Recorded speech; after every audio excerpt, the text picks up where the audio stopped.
Yeah. Y'all know what time it is.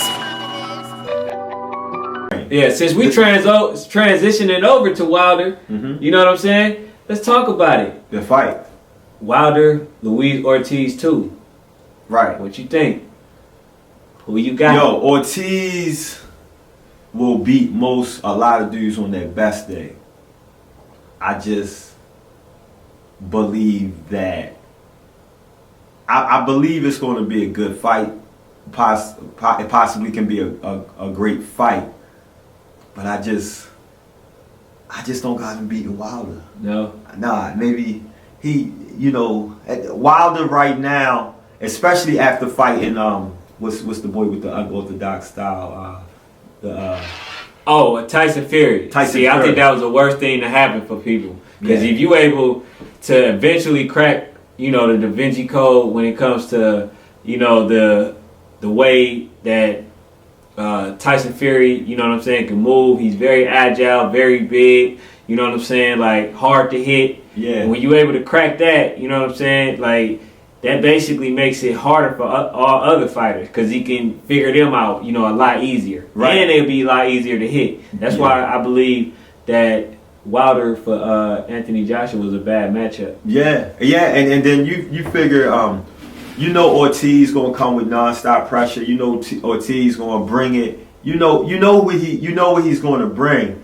But we've seen this before, and the question was that did he get saved in the seventh round? That was the question for most people last fight. Did he get saved in the seventh round after ultimately stopping him? Mm-hmm. And I think it's similar to the reason why Fury won't fight him again. Yeah. It's ducking him now.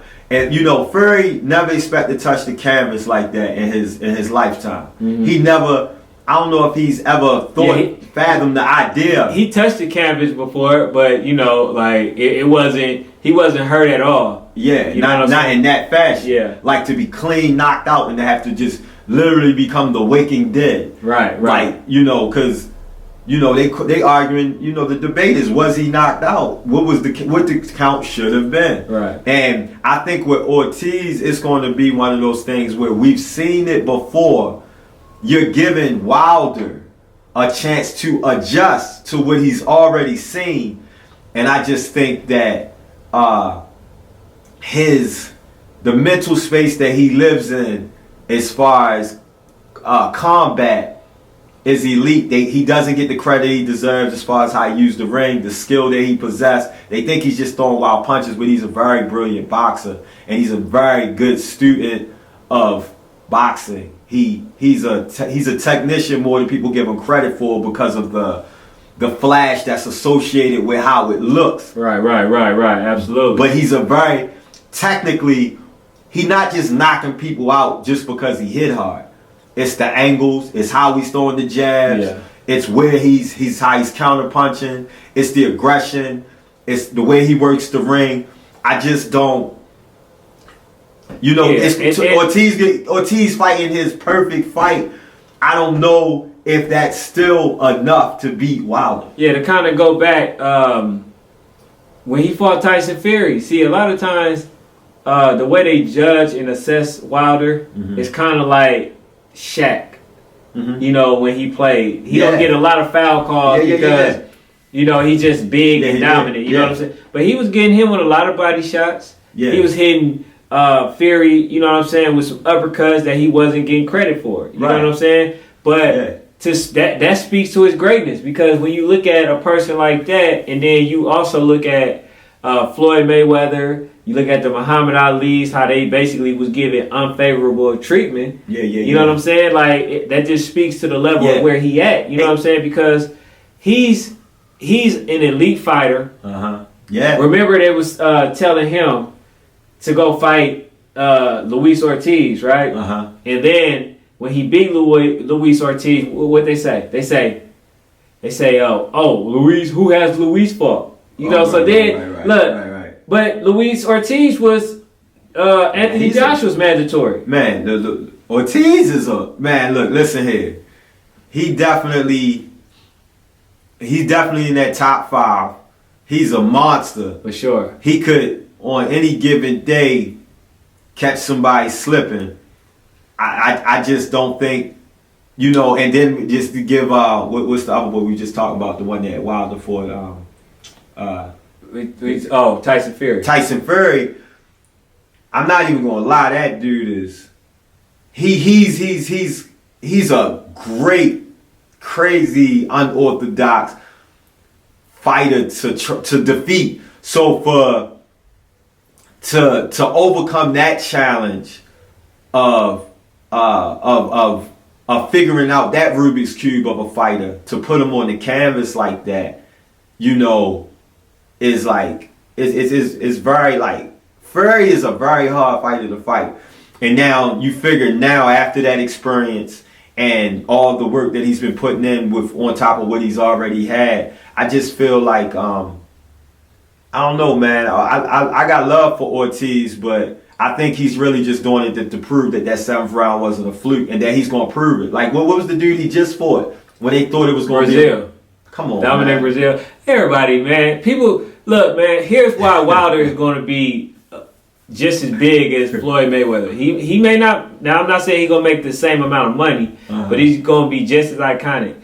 Because when you are in a situation to where you look like you won't face defeat, then come outrage, then come cry, then come doubt, then come haters, then come the technical I guess advice that you don't have. So they give you all the information to basically kind of doubt yourself, so you can basically put yourself in a position to lose mentally. Right. You know what I'm saying? So that's where he at. A lot of people are going to start to pay just to see him lose. Yeah, and you know and I'm gonna be honest with you. I just think he has the mental focus. He understands what he's doing. He's actually a very humble, intelligent, strategic guy, you know, just from observing and my observation of him as a person, and that he sells the fight, but he's not just selling the fight. He's selling the fight based off of the confidence he has, like a Muhammad Ali or like a Mike Tyson. You know, he's confident that he's going to do everything he feels that he's saying to you that he'll do. And the crazy thing is, he's actually coming out and doing it just like those past champions that have done that have told you, I'm going to knock him out. This is how it's going to be. And you got dudes out there getting in front of him. It ain't just whoever the mandatory is. Whoever, like, he ain't ducking nobody. If anything, you see Fury now starting to duck him. Right, absolutely. He said, I ain't running. Y'all say Ortiz is questionable to 7. Well, let's bring Ortiz back in the ring. You know, they already talking about, you know, it's already talks of Joshua might abandon the belts altogether and quit boxing after if he beat Ruiz. Man, look, man. See, here's the thing. I want y'all to know this. A lot of times, it really don't be the fighter who'll be scared, right?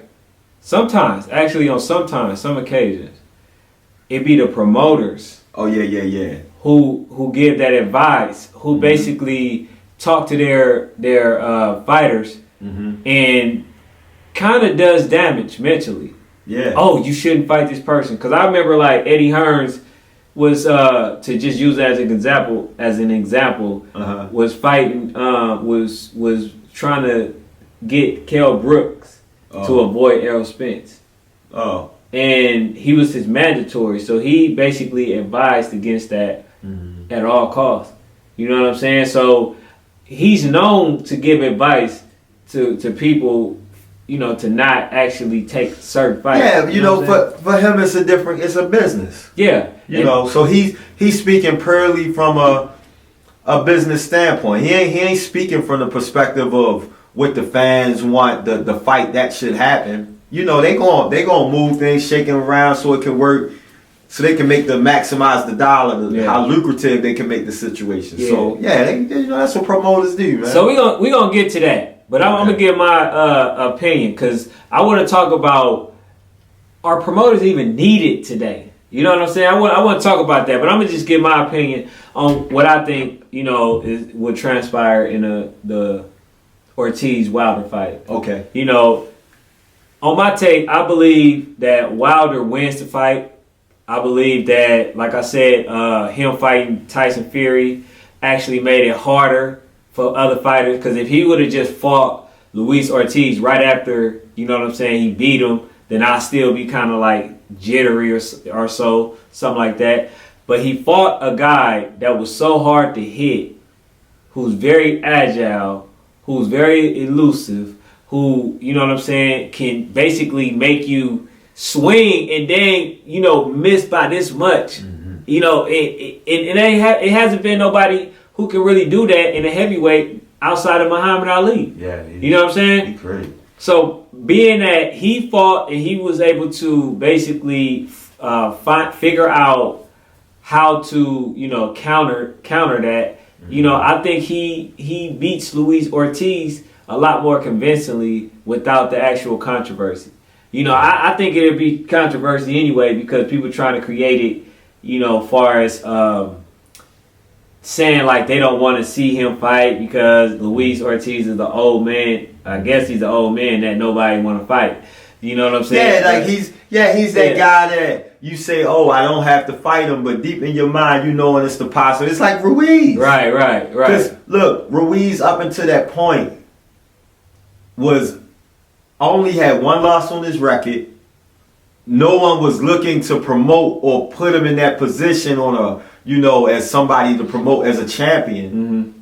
He just took fate into his hands and did what most fighters ducking him already knew he could do. Mm-hmm. Those that really watch boxing and watch, you know, knew those fighters that no one talks about.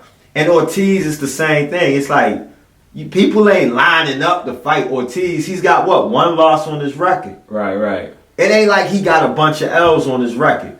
He got a loss, and a loss to who? Wilder. Right. It ain't like he got no loss to no bump. And the fight was competitive. For sure. So it wasn't like he just lost. He lost where people are still debating if he could have won. Like, that's a different type of loss. They need something to cling on to.